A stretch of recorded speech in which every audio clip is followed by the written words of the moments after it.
Welcome to the Bloody Disgusting Network. Now.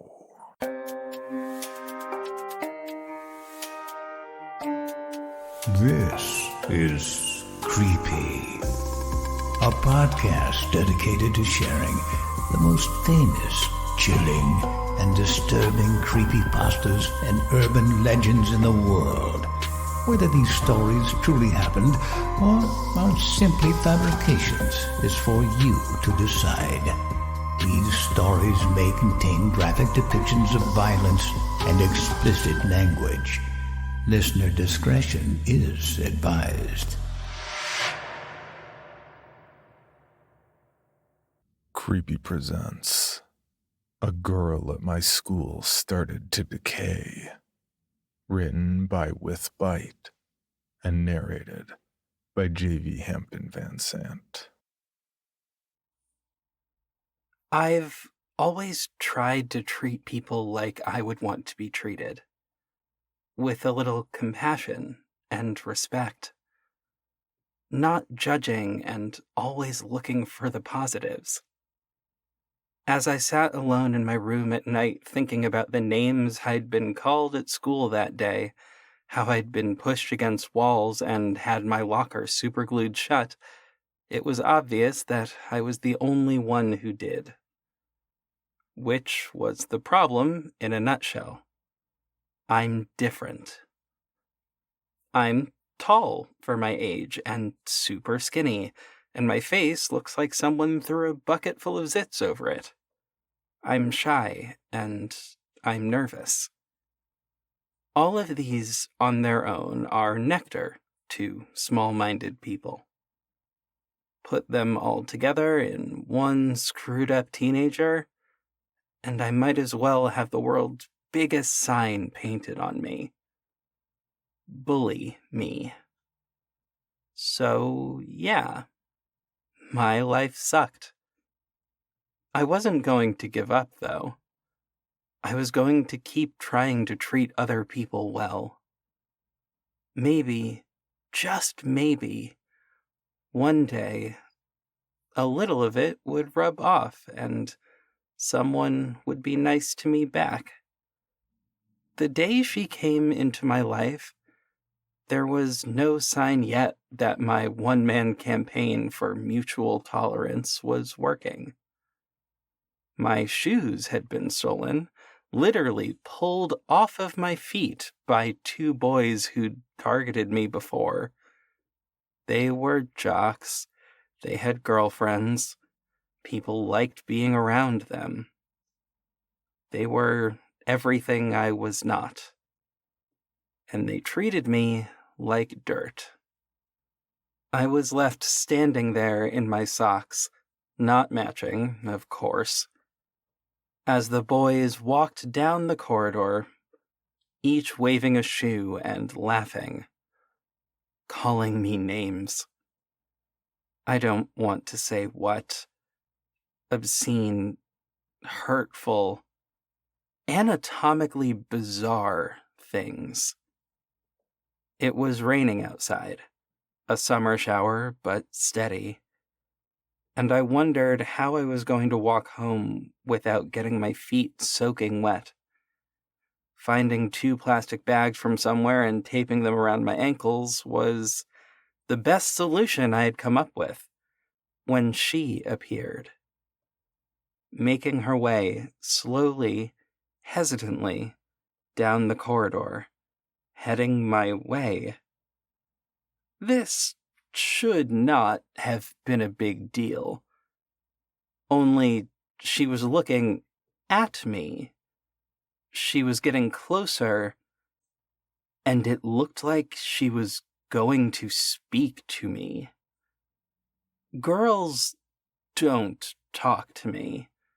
They ignored me. They laughed when I walked past.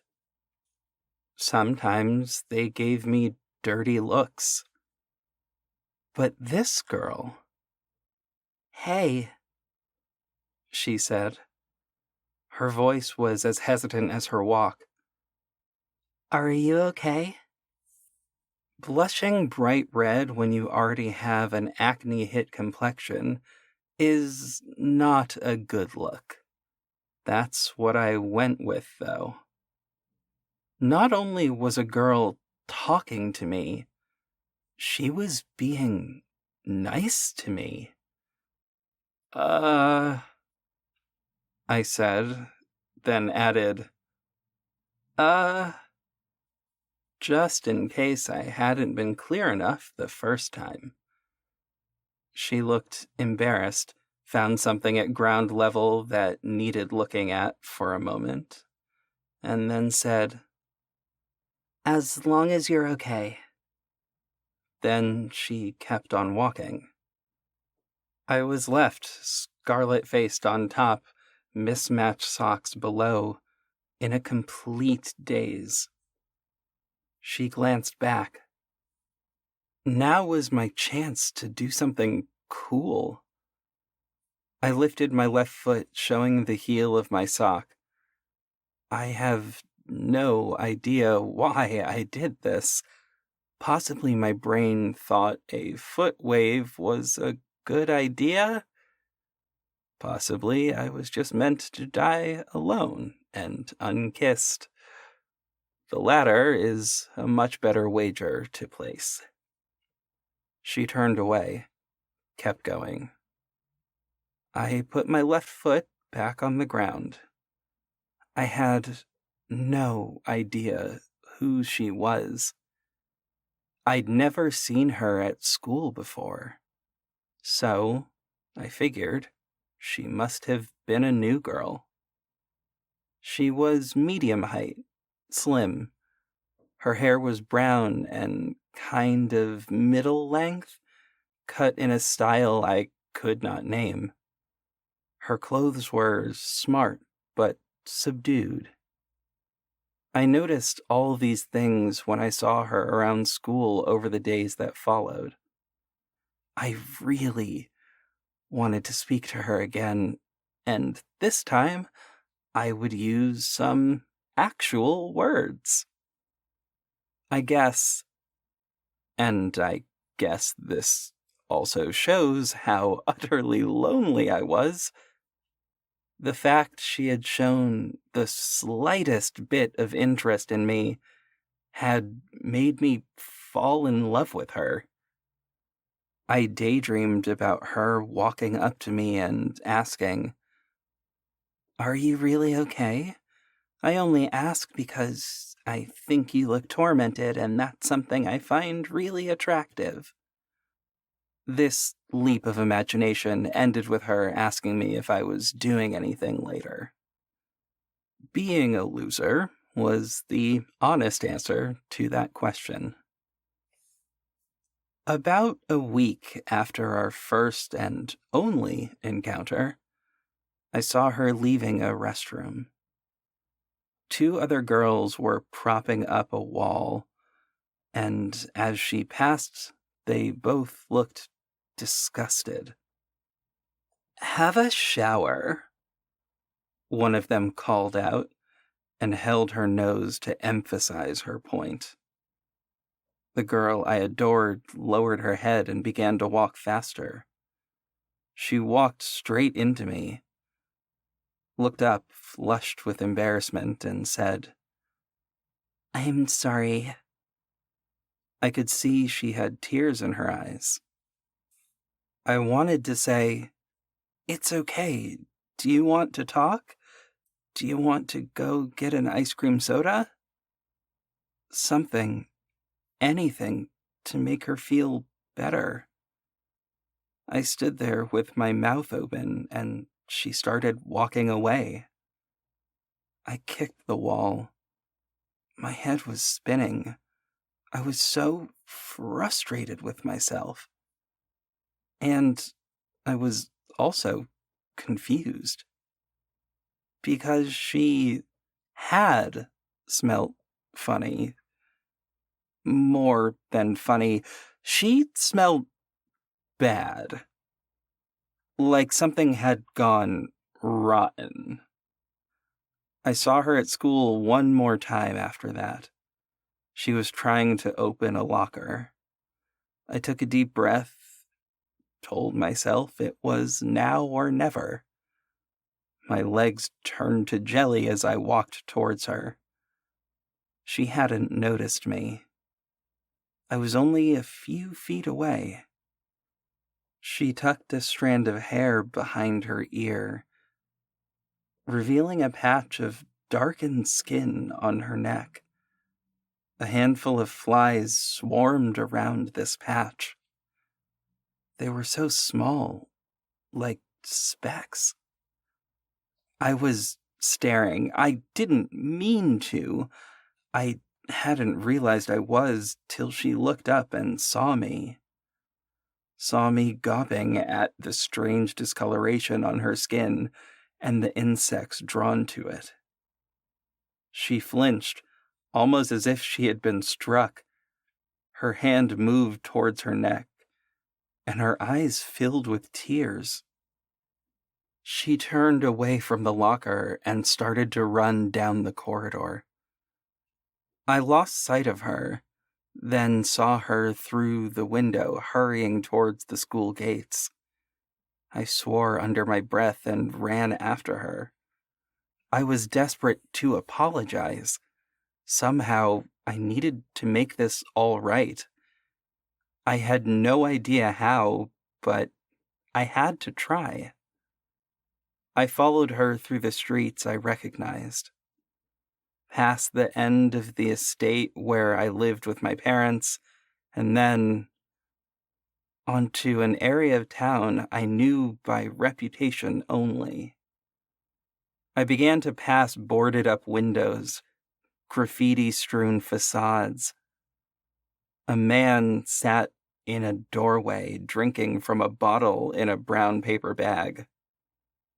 I almost leapt out of my skin when a dog threw itself at me barking wildly. Thankfully, it was chained to a gate. My heart beating like crazy, I looked back to where the girl had been. She was still there, away down the street. I quickened my pace, but I'd left it too late. As I turned a corner, I saw her letting herself into a house. Its front yard was overgrown. Fast food containers mingled with weeds. There were used needles as well, I saw as I came closer. The house was small. Paint flaked from the front door. A crack in one of the windows had masking tape stuck over it. I was shocked that she lived somewhere like this, and stood there, wondering what to do. A half-dozen times, I walked up to the door and raised my hand to knock. Then I'd lose my nerve and take a few steps backwards. Eventually, I lowered my head. It was no use. I didn't have the courage, and even if I had, I thought as I made my way miserably home, what would I have said? Sorry I stared at your neck, and by the way, what on earth is wrong with you? I felt like crying by the time I got home, and went straight up to my room and locked the door. It was a Friday, and the weekend that followed seemed endless. It was stiflingly hot, and the small aircon in my room rattled constantly and seemed to make no difference whatsoever. I actually welcomed the suffering in a total messed up kind of way. I deserved it, I figured. I had hurt the only girl I ever loved. I was a coward, a jerk. I lay on my bed, staring at the ceiling, and wished the world would end. It was Sunday evening before I decided I needed to do something. It was either that or lose my mind.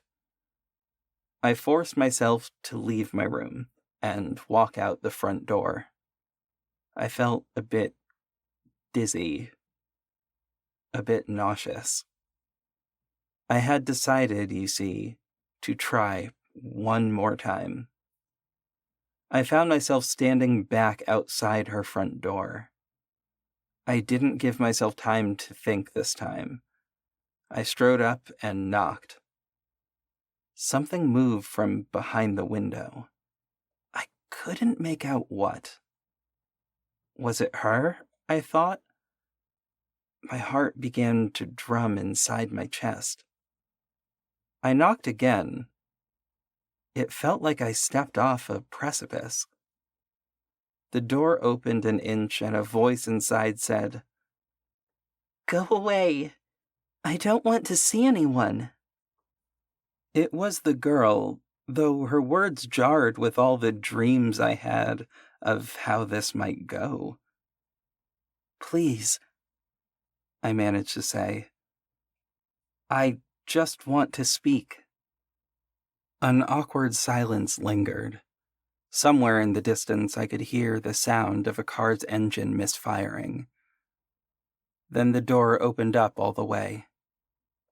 "I guess," she said. "Come in." Feeling like I was floating, I went inside into a short hallway. On the left, there was an open door. It was dark and hot. Sweat began to trickle down my face. I wiped at it with my sleeve and squinted into the darkness. I could just about make out a figure standing on the other side of the room. I knew it was her because of a horrible reason. The smell. It was sickly sweet. "Why are you here?" she asked. I swallowed. "You cared about me, and I don't know, I just wanted to repay the favor," I said. "No one cares about me," she replied. "I do." Those two words came out so easily in the end. I was elated. "No," she said. "You can't care for me. You have to leave and forget about me." My elation crumpled. "I can't do that," I said. "I can't leave you here. It's disgusting," she finished for me while I searched for the right word. "I know that. I needed someplace to stay, and this house was empty, so I broke in." "Why were you homeless?" I asked. "I was on the run. I was a part of an experiment, a secret program, but I escaped." My head was spinning. This was crazy, like something from a TV show, but she sounded deadly serious, and I wanted to understand. If I did, then I could help her. "What kind of experiment?" I asked.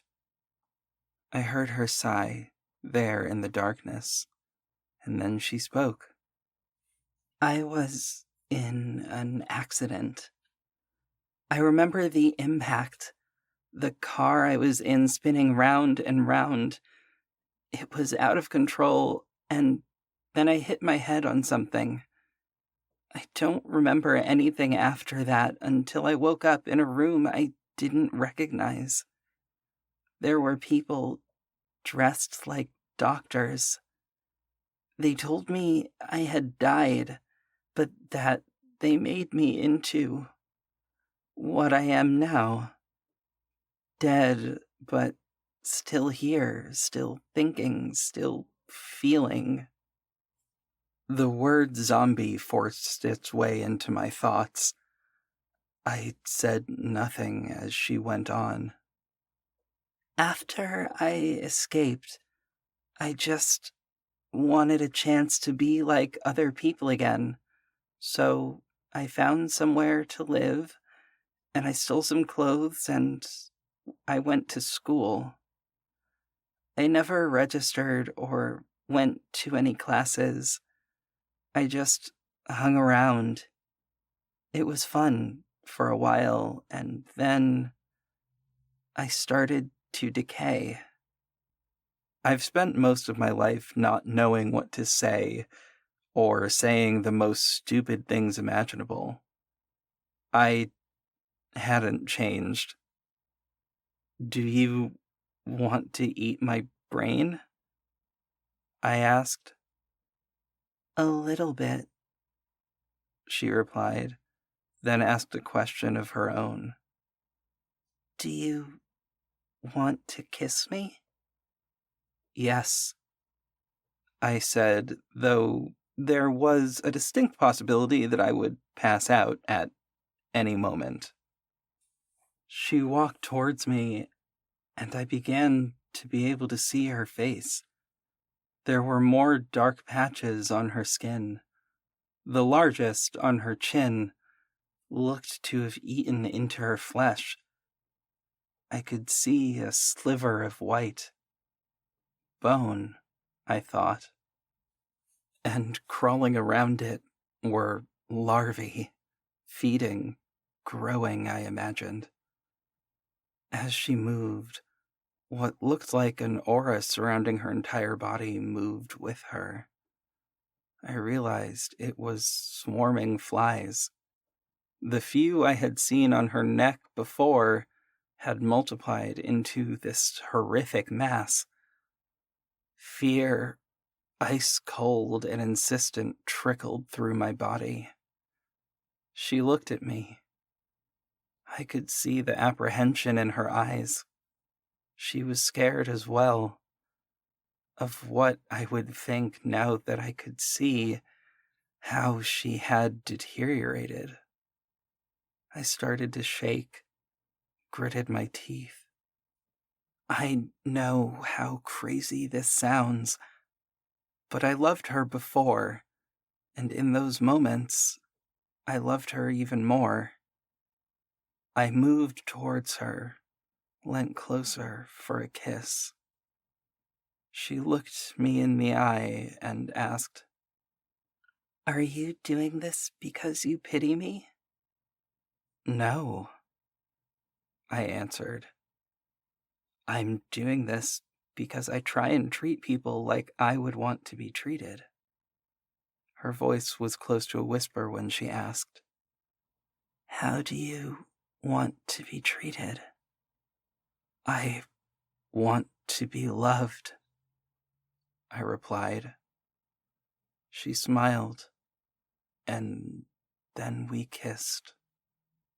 Her breath was fetid, her lips desiccated, and it was the most wonderful thing that had ever happened to me.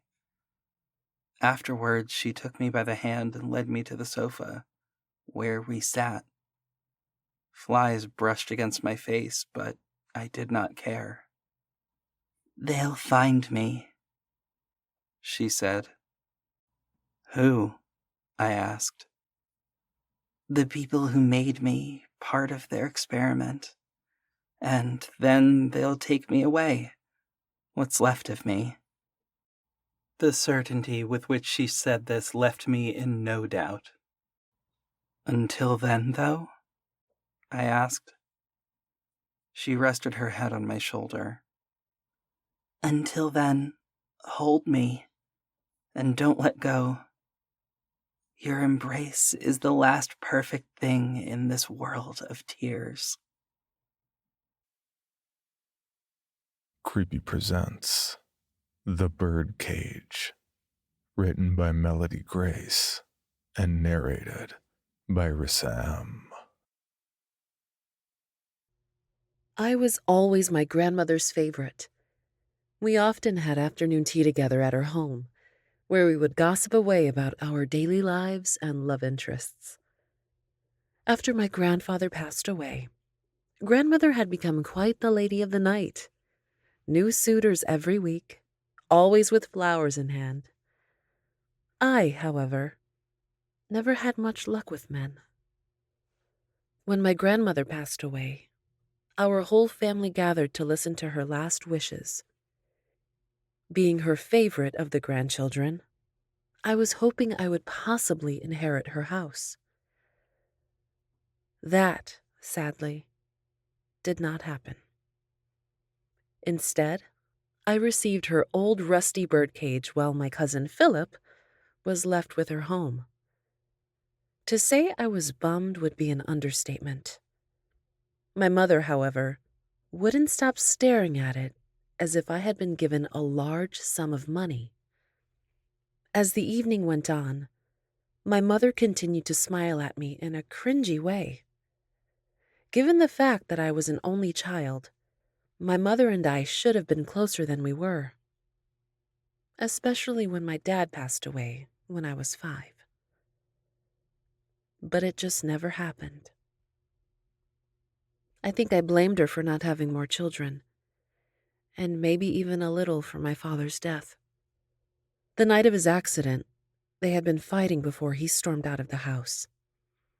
I was too little to understand exactly what the fight was about, but it was probably my mother's doing. When the party was over, I packed up my rusty cage and made my way to the car, avoiding my mother at all costs. On the ride home, I couldn't help but feel a little sad that this was all Gammy left me. I thought we were closer than that. I guess I was wrong. I lugged the rusty cage up the steps of my house, still mumbling to myself as I set it on the kitchen counter. When I started to walk away, something in the bottom of the cage caught my eye. A letter. With quite a bit of effort, I opened the latch and stuck my hand slowly inside to grab it, avoiding the spikes at the bottom. Once I successfully retrieved it, I opened it up. My dearest granddaughter, I know you are probably wondering why I have given you such an odd gift, and you should know it is my most prized possession. You see, long ago the women in our family were cursed by a witch. With her last dying breath, she took away our fertility. For years, our ancestors looked for a way around the curse. Their dreams came true when they heard of a man that could grant such wishes. That is when our family inherited Tully, a fertility demon. You may not see him, nor will you probably ever, but he is right there in the cage before you. I stopped reading and looked at the open birdcage. I was pretty sure my grandmother was delusional at this point, but just in case, I closed the latch and continued on with the letter. I know, you are thinking your old Gammy is a crazy person. Trust me, I thought the same about my mother, as did your own mother when I told her. Now, when the time comes that you find a man that you would like to settle down with, and possibly start a family with, you need to follow my instructions very carefully. 1. Go out and buy yourself a bird.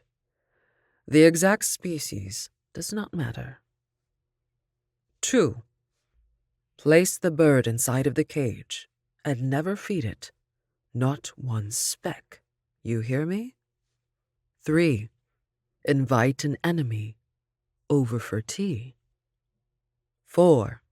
Introduce your fiend to your new pet bird and ask if they would like to hold it. 5.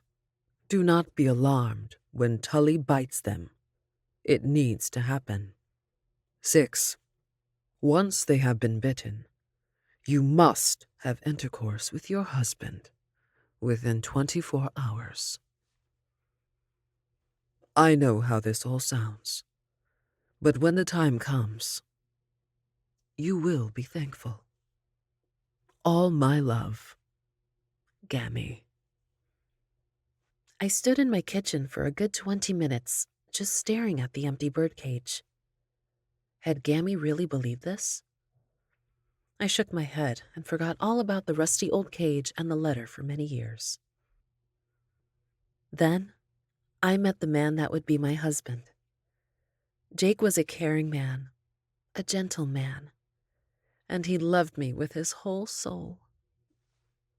1 year into our marriage, he asked me if I was ready to start a family, and I could not have been more excited. We tried for months on end, but every pregnancy ended in a miscarriage. I was heartbroken, and so was Jake. There was no way we could afford IVF, and even if we could, would it really work? I remember the day I called my mother sobbing. It was the lowest point in my life, and honestly, I was desperate. She was silent on the other end of the call, waiting for me to finish my sobs before replying. Birdcage. Memories of my Gammy's letter flooded back to me as I glanced at the old rusty thing on top of the bookshelf. Quickly hanging up the phone, I walked over to it. Could this really be my answer? The next day, I went to the local pet store and bought a damn bird. He wasn't anything special. A small parrot with green and yellow feathers. Kind of cute, actually. I brought him home and placed him in the cage as instructed. That night, I heard Pea Green squawk frantically and then go silent. My husband woke up confused, and he had no idea I had acquired him. But when I gave him a sad look, he sighed and fell back to sleep. Thinking back, he probably thought I was trying to find a replacement for a baby. Surprisingly, Pea Green survived for weeks without food or water. I couldn't understand why, but it gave me hope. A month later, I invited Emily over. Boy, did I hate her. She was our town gossip, and I always seemed to be the topic of choice. When are you going to have children, Becca? Why don't you just adopt? Why don't you shut your fucking mouth, Emily? I'll admit, when Pea Green bit her, it was very hard not to laugh. The look she gave me was very satisfying. When she stormed out of our house, I immediately called Jake and begged him to come home. The second he walked through the door, I pounced. It was the best sex I had ever had in my entire life. The next day, I walked into the kitchen feeling refreshed and excited for the possibilities to come. As I made my way to the bookshelf to check on Pea Green, my heart sank. He was dead. I wasn't sure if I had done something wrong, and began to sob uncontrollably. Jake quickly ran into the room. Terror washed over his face. Becca, we need to talk. I stared up at him through my tears and sniffled. Pea Green is dead. I wiped my nose and waited for him to say something. But he just stood there, eyes wide. Should we get another one? I tried to spit out, but Jake interrupted me. Becca, there's been an accident, he whispered. I know! My bird is dead! I shouted, angry at him for not paying attention to me. No, honey, not Pea Green. I don't know how to tell you this, but Emily is dead.